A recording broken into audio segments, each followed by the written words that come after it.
మళ్ళీ పురుగులన్నమే. బాగనూరు స్కూల్లో రెండవ రోజు అదే తీరు. బుధవారం అన్నం తిన్న 100 మందికి అస్వస్థత, ఇంకా హాస్పిటల్లోనే విద్యార్థులు. గురువారం అవే బియ్యం వండిన సిబ్బంది.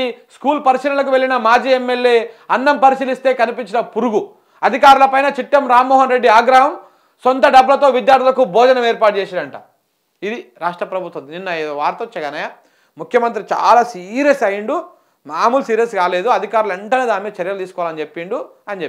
మళ్ళీ వాళ్ళకు తెల్లారిన వండినటువంటి అన్నంలో కూడా ఇగో పురుగే ఉంది. ఆల్రెడీ అంతకుముందు మొన్ననే పిల్లలు ఇలాంటి పురుగుల అన్నం తిని 100 మంది అస్వస్థ అయ్యారు, 8 మందికి సీరియస్గా ఉంది, హాస్పిటల్లో ట్రీట్మెంట్ పొందుతూ ఉన్నారు. నిన్న పోయి వాళ్ళ దగ్గరకు పోయారు వీళ్ళు బీఆర్ఎస్ మాజీ మంత్రులు, వాళ్ళందరూ కూడా, శ్రీనివాస్ గౌడ్ మిగతా వాళ్ళు కూడా.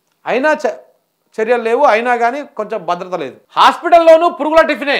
ఫుడ్ పాయిజన్తో హాస్పిటల్లో చేరిన విద్యార్థులు నిన్న హాస్పిటల్లో పెట్టిన టిఫిన్లోనూ పురుగులు. కంగుతున్న స్టూడెంట్లు, పేరెంట్స్. పిల్లల ప్రాణాలంటే లెక్కలేదా అంటూ ఆగ్రహం. విద్యార్థులకు బీఆర్ఎస్ నేతల పరామర్శ. ఫుడ్ పాయిజన్ పైన విచారణకు డిమాండ్. ఇది ఈడ పురుగుల అన్నం తినే హాస్పిటల్లో పడితే, హాస్పిటల్లో ఉంటే పొద్దుగాల టిఫిన్ తీసుకొచ్చిరంట ఇదే ప్రభుత్వ అధికారులు. దాంట్లో కూడా పురుగులే వచ్చినాయి. మీరు మొత్తం పురుగులతోనే సావాసం చేస్తురా ఏంది? రేవంత్ రెడ్డి ముఖ్యమంత్రి అయినాక మీ మైండ్లో కూడా మొత్తం పురుగు తోలుస్తున్నట్టుంది, మొత్తం ఆగం అవుతున్నట్టుంది అధికారులు కూడా. Narayanpet DEO suspension, RDO, food inspector, ఎంపీడీఓలకు నోటీసులంట. ఇప్పుడు ముంగల్ నాగలట్ట పోతే వెనక నాగలట్ట వస్తుంది. నీ ముఖ్యమంత్రి విద్యాశాఖ మంత్రి చక్కగా లేడు.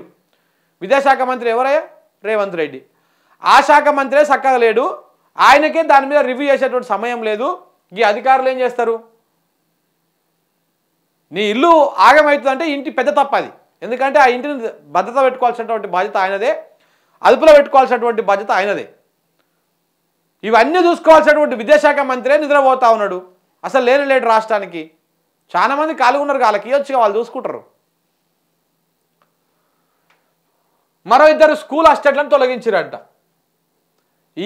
ఎంఈఓ, ఇన్ఛార్జి హెచ్ఎంతో పాటు మరో 2 స్కూల్ అసిస్టెంట్లను కూడా తొలగించారంట. ఎవడు బలి అవుతారంటే వీళ్ళు బలి అవుతారు అంతే. చివరికి అందరు పైన ఉన్నారు, అందరు మంచిగానే ఉంటారు.